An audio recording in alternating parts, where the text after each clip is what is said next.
2 ಸರಿ ಇಲ್ಲ ಮ್ಯಾಕ್ಸಿಮಮ್ ಒಂದು 3 ಸರಿ ಕಾಫಿ ಟೀ ತಗೊಂಡ್ರೆ ಸಾಕು. ಜಾಸ್ತಿ ತಗೊಳ್ದೇ ಇರೋದು ವಾಸಿ. Okay okay. ಯಾಕಂತಂದ್ರೆ ಕಾಫಿ ಟೀ ತಗೊಂಡಾಗ ಬೇರೆ ತರದ ಆಹಾರಗಳನ್ನ ತಗೊಳ್ಳೋದನ್ನ ಅದು ಕಡಿಮೆ ಮಾಡುತ್ತೆ.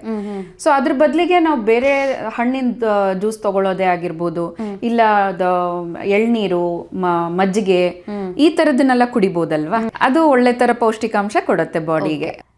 ಅಪರೂಪಕ್ಕೆ ವಾರಕ್ಕೊಂದ್ಸರಿ ಇಲ್ಲ 2 ವಾರಕ್ಕೊಂದ್ಸರಿ ಯಾವಾಗಲೂ ಫ್ರೆಂಡ್ಸ್ ಜೊತೆಗೆ ಸೇರಿದಾಗ ನಾವು ಈ ಥರ ಎಲ್ಲ ತಗೊಳ್ತೀವಿ ಅಂತಂದ್ರೆ ಏನೂ ತೊಂದರೆ ಆಗಲ್ಲ.